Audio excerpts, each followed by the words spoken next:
Hello everyone, I am Bradley Sward, and in this video today we're going to look at some surprising parity in the first round playoff series of all 16 teams fighting it out for 2023 National Hockey League Stanley Cup, the Stanley Cup playoffs.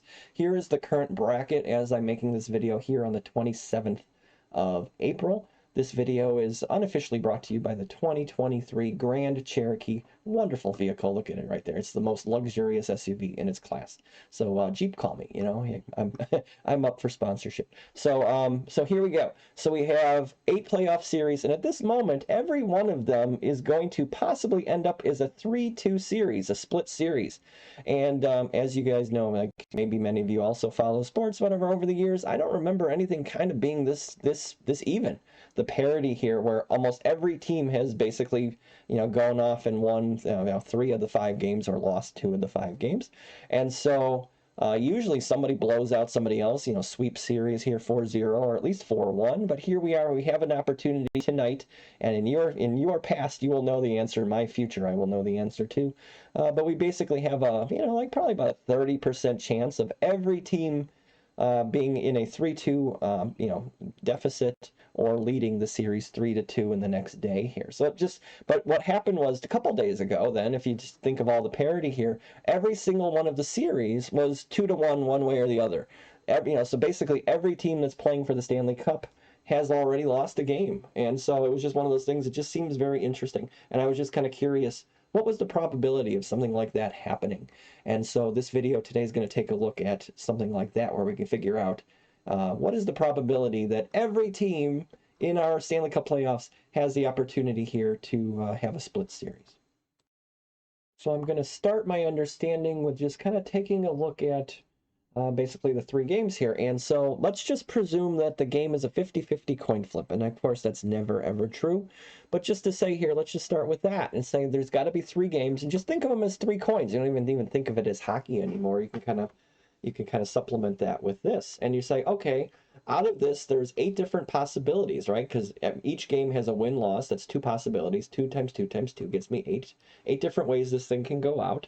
And from that, 6 of the 8 ways actually can turn out as a split series. So in and of itself, it's not even that, it's not even that improbable that one series will be split 2-1 or 1-2. And so in this case, there's 8 different possibilities and there's 6 different ways it could go, which is a 75% chance, or 3/4 of the time the series will be split.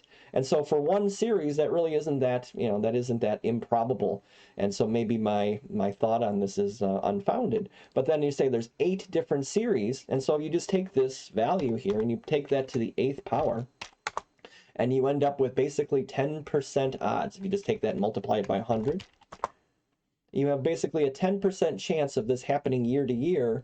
But again, this presumes that all the teams are absolutely even. The parity is absolutely 100% parity, where every team is equal to every other team. And so basically you would expect 1 time per decade this to happen if that's the case. And again, I am not a historian. I have not gone back. I've spent more than 2 minutes trying to research this topic because it's more interesting just to think out the math than it is to find the history, at least for me. And so if you know of any other series, any other times where this has happened, I'd love to hear about it in comments or anything like that below. And so that is how we would, compute this 10% odds. And let's try to do this in Python, because then if we do this in Python, we can actually, we can manipulate these probabilities a little bit. And then we can make this work for us and try to figure out like the true odds of this happening, which I bet will be maybe close to 10%, but definitely less than 10%. Okay, so here's some Python code that tries to simulate pretty much what we see here. And so I've tried to make this a little more efficient, knowing this is Python, and I know I can do this in C++ and have it run a lot faster. So the whole goal is to try to run this as fast as possible. So I should say for each individual series, because just remember, each one of these 8 things is one of 8 different possible ways the thing can go, and it's all random, right? I mean, just in this case, we're just randomly flipping coins. So in this case, for any particular series, you tell me the odds, a 50-50 chance, or like this, there's 50% odds for each of the coin flips. And so basically I flip 3 coins, and I don't need to check both teams. I just need to check that one of the teams hasn't won all the games or lost all the games, or won all the coin flips or lost all the coin flips. So basically I flip 3 times, and if the odds are correct on my side, I will add to the total. And I do this 1, 2, 3 times depending on the odds. And then here I go, if it's a 1 or a 2, then the other team had to have won the opposite of that, right? So that means it would be a split series if either one of these 2 teams won the game. And then I'll return a 1 here because I want to add this to the number of things when I do 8 of them in a row. Otherwise, I'll return a 0, meaning that it didn't work out for me. And then basically one team is kicking the butt out of some other team. And so now I do that for each of the 8 different series, and this is just an easy out. I love this else part. I mean, I wish other languages like C++ would have this. So basically, as soon as I find that one of the 8 series, because for everyone in this series, there's 8 of them, keep going. Once I find that one of them doesn't work out for me, I can break out early and I don't have to do all the work. Because basically at that point it's like an 8, or it's you know, like a bunch of and statements put together. Once one of these isn't going to work for me, then the whole thing isn't going to work for me. So I can break out immediately. But if I make it through the entire for loop, I can fall through and go to the else and say, oh cool, everyone made it. Every series is a split series. Let's add to the total. And so I do this 100,000 or 1,000,000 times or 1,000,000,000 times or whatnot. And I should have run this while this is going here.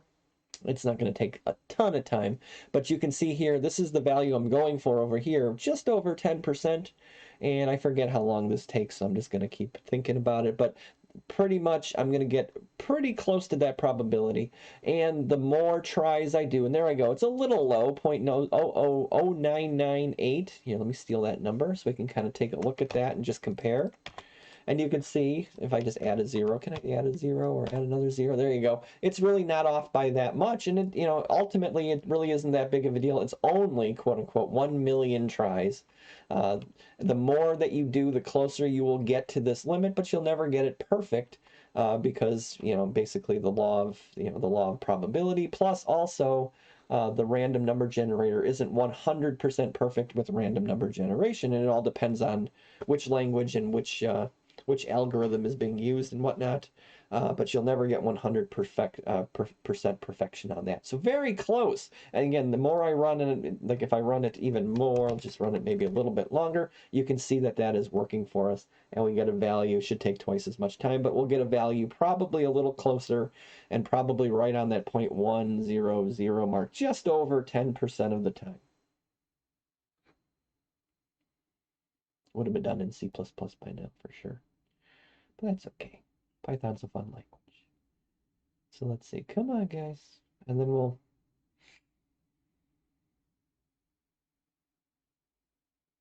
It's only 2,000,000 tries. Oh, man. There it is. And so there, now we have a value that is, you know, basically much closer than, oops, boy, that's not it. Something like that. And so you can see there, you know, so what I have for my expected value is very close to what it really is. So basically my math is correct and my programming is correct. The only thing that could be wrong is my logical understanding of the problem altogether. But if that is not wrong, if my understanding of the problem is correct, then both of these is correct. And I was able to prove through programming that the math was correct, and I can use, you know, math to prove that the programming is correct. So we're good on both ends. So my final question was here, like, okay, a 50-50 coin flip is great, but I don't know the true odds of these things winning out, and there's 8 series.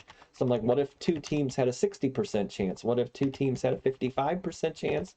And what if 2 teams had like a 63% chance? And I don't know the answer to this. So this is more of a reality, right? Because there are teams that have played a whole season who are obviously better than other teams. And not to say teams can't get hot in the playoffs and start winning all over the place, even though they're not necessarily the best team. They're the hottest team. But at the end of the day, what do we get for something like that? I don't know, maybe 6%. I don't know, just maybe 5%, maybe less than that even. Let's find out.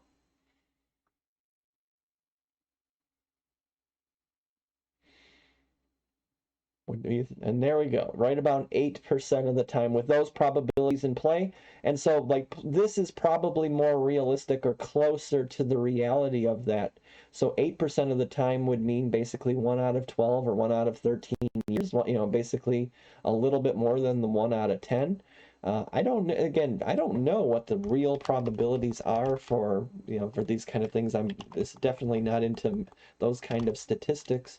It is interesting, but just to say something like this one more time over, and then I'm going to call it a day here. So maybe this will bring it down to 6% or something like that if one team has a 7% chance. But again, the higher the numbers, the higher the probabilities, closer to 1 that you get, the lower this thing is going to get, because ultimately 0.056, that's about 1 in 19 or something like that, 19 years. And again, when 1 plays 8, and we just had a 1 in basketball just last night, the Milwaukee Bucks have lost their playoff series with the Miami Heat, who beat the Bulls in a playoff game right at the end of the season here. Like, I would think that ultimately that you'd probably have an 85% chance, or something like a really high percentage value of the number 1 team beating the number 8 team in the series, because they're that much better over the whole course of the entire season.